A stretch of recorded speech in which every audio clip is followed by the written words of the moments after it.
E a ansiedade, ela não é outra coisa senão uma inaptidão em lidar com o tempo. A pessoa ansiosa é aquela que está vivendo no momento presente, uma preocupação que pertence de repente ao amanhã, ao depois de amanhã, ao mês que vem, ou até mesmo a um futuro que nós não sabemos precisar. Nós nunca estamos no tempo que estamos. Ou melhor, nunca estamos no tempo que temos. É impressionante, ou estamos ocupados com o passado, remoendo o que não fizemos ou o que fizemos de errado, ou estamos no futuro preocupados com o que será. E o momento presente, que é a única matéria possível de ser experimentada, o único tempo que de fato nos pertence, porque o passado, ele fica registrado em nós como memória, mas você não tem mais como interferir no passado. E o futuro, essa matéria que também não nos pertence, que é uma possibilidade, porque ninguém nos garante que teremos, ela só pode ser efetivamente preparada se nós tivermos a consciência daquilo que hoje está sendo entregue em nossas mãos. No Eclesiástico, há um trecho lindo que fala que debaixo do céu há um tempo para cada coisa. Tempo de plantar, tempo de colher, tempo de chorar, tempo de se alegrar. E nós já sabemos isso, já virou até um clichê para nós. Mas por que esse saber não é o suficiente para mudar a nossa conduta? Sim, aí você chega à conclusão de que saber algumas coisas não basta. É preciso que o conhecimento, que aquilo que se sabe, de fato entre nas veias, corra como um sangue dentro de nós, irrigue a nossa mente, a nossa mentalidade, o nosso jeito de pensar, de sentir, e se transforme em atitude. A nossa relação com o tempo, ela nos adoece. Padre, como é que nós podemos solucionar isso? Também estou aprendendo. Uma coisa que tem dado muito certo para mim, que está me ajudando muito a viver nos últimos tempos, é justamente no momento em que eu percebo que a pressa do outro está prejudicando a minha vida, eu barro, eu seguro. Em quantos problemas você se envolveu, perdeu a sua paz, perdeu a sua concentração, desarmonizou você, acidificou o organismo, como eu gosto de dizer, aquela descarga de coisas ruins dentro de você, para uma situação que, se você estivesse um pouquinho escondido, tudo teria se resolvido sem até mesmo que você tivesse conhecimento daquilo. Sim, a facilidade com que a gente manda uma mensagem para o outro, e às vezes até a crueldade do horário que nós escolhemos mandar.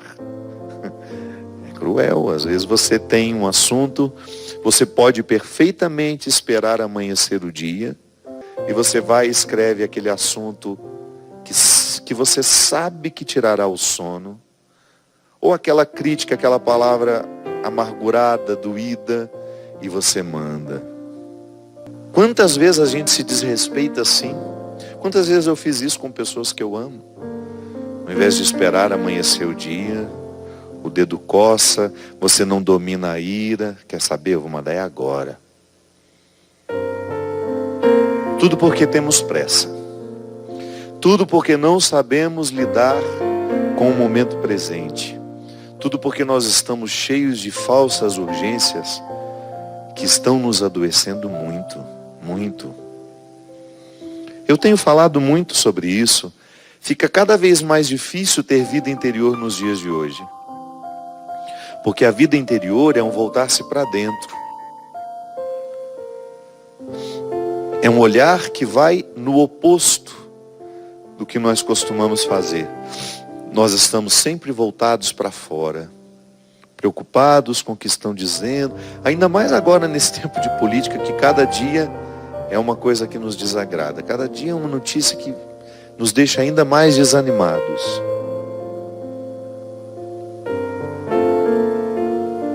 Como é que nós vamos viver uma vida interior se nós estamos estimulados a ficar para fora o tempo todo?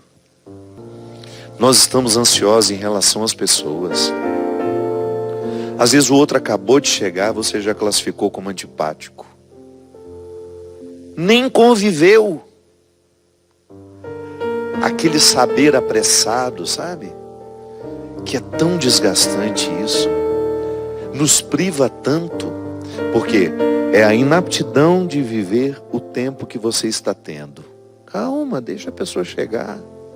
Se depois você não gostou, você continua tendo o direito de não gostar. Mas dê a oportunidade de saber, porque pode ser que você fique no prejuízo. Pode ser que seja uma pessoa adorável, que você fica privada de conhecer, de conviver, porque você se apressou em classificá-la como desagradável. Às vezes nós sofremos porque antecipamos até mesmo a conclusão de que aquilo é ruim ou bom. Quantos problemas nem problemas são. E você apavora na hora que aquilo acontece, você já perde o equilíbrio porque você não teve a sensibilidade, a vagareza de caminhar na direção daquilo que está acontecendo e olhar se de fato é um problema. Aliás, o sabor da vida só é possível de ser percebido quando nós estamos pacientes com a vida. Caso contrário, não sentimos o sabor.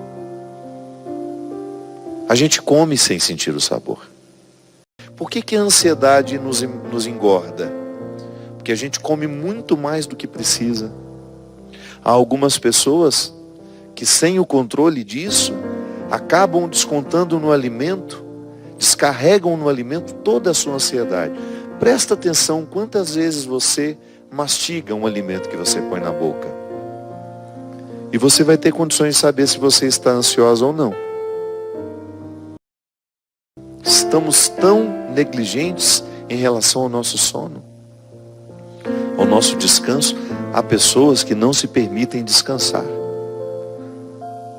Aquele celular na mão dia e noite, e vai para a cama, o celular vai junto, e dá 2 horas da manhã, sabe que vai ter que levantar cedo no outro dia, e não consegue desligar aquele infeliz.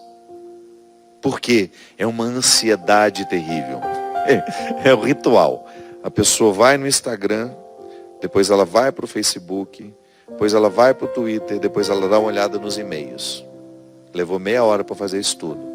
Depois, em vez dela parar, desligar, não, ela recomeça.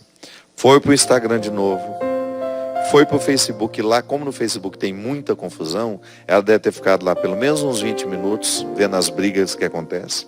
Depois ela vai para o Twitter de novo, dá mais uma olhadinha no e-mail para ver se não chegou nada. E assim, minha gente, compulsivamente, ela vai visitando todas as redes sociais que ela tem.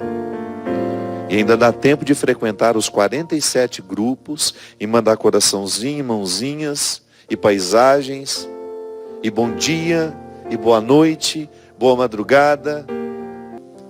E estamos ficando todos doentes por causa do excesso, por causa das imensas necessidades que nós criamos, que embora sejam cruéis e absolutamente desfavoráveis a nós continuamos mantendo dentro da nossa agenda. O que aconteceu com a gente, né? Por que nós estamos assim? Que essa mudança que nós vivemos, ela é muito recente. Muito recente. Então, está difícil ainda avaliar quais serão as consequências disso tudo na nossa vida. Porque nós estamos protagonizando a mudança. Os nossos pais não viveram assim. Nós que estamos na fase dos 40, 30 e poucos, até mesmo 20 e poucos, os nossos pais não viveram com aparelhos grudados nas mãos dia e noite. Mas nós estamos protagonizando esse tipo de comportamento. Volto a dizer, os nossos pais não viveram assim. É certo que muitos de nós morrerão antes da hora. Ah, padre, mas onde que Deus está nessa história? Diz que nenhum fio de cabelo da nossa cabeça cai sem que Ele não tenha permitido. Tá, Compreenda essa permissão de Deus antecedendo todas as suas escolhas. É mais sábio. É muito mais maduro do que você ficar imaginando um Deus que olha cada fio de cabelo que... O meu, por exemplo, coitado. Ele não faz outra coisa. O meu cabelo cai o tempo todo. Imagina. Está estressadíssimo só com a minha queda de cabelo. Compreenda isso com mais maturidade. Compreenda uma preocupação e uma atenção que antecede as suas escolhas. Deus está ali, com uma instância de todo cuidado. O desejo dele para nós é que tenhamos vida e vida em abundância. Aí depois, meu querido, ele bate na sua bunda e fala, vai viver. E nos dá a liberdade para escolher. E vai chorar com a gente quando nós não tivermos liberdade o suficiente para escolher o melhor. E vai lamentar conosco quando perceber que as estruturas em que nós estamos situados não são favoráveis ao nosso crescimento. E vai tentar interferir de todas as formas, através de pessoas que Ele nos manda para nos esclarecer, para nos dizer, através da nossa consciência, que é o lugar onde Ele fala profundamente conosco, muda de vida a criatura. Olha para você, olha para a vida que você está vivendo, não está sendo saudável. Tenha um pouco mais de amor próprio. Isso é Deus dizendo o tempo todo no nosso ouvido. E às vezes através de uma informação que nos chega. Nós temos as redes sociais. Eu particularmente gosto de seguir pessoas que falam de saúde. Por quê? Porque são oportunidades que eu tenho de ouvir o que Deus tem a me dizer em relação ao cuidado que eu preciso ter com a minha vida. Você acha que eu não erro o tempo todo justamente não ter a percepção do que precisa ser feito? Erro. Mas há algo a ser feito. Eu quero estar esclarecido. Eu quero compreender esse cuidado de Deus que me antecede em tudo e depois a minha correspondência a esse cuidado com as escolhas que eu vou fazendo. Nunca é tarde para a gente mudar uma conduta. Nunca é tarde para olhar para aquilo que está doentio em nós. Nunca é tarde para a gente mexer as peças do jogo. Não é justo, volto a dizer, o que nós fazemos com a gente e com os outros, com esse excesso de demandas e de pressas. Aquiete-se um pouco. Quando tiver a oportunidade de estar diante de um pôr do sol, não tenha aquela ansiedade em fotografar. Esqueça o seu celular. Contemple. Descanse o seu pensamento de tantas informações. O mundo vai continuar do mesmo jeito se você souber ou não o que está acontecendo. Interfira naquilo que de fato você pode interferir, que é no seu comportamento, no seu jeito de ser. Derrame o Deus Todo-Poderoso sobre nós, sobre o nosso coração. A bênção que encoraja, que transforma, que modifica. Ele que é Pai, Filho e Espírito Santo.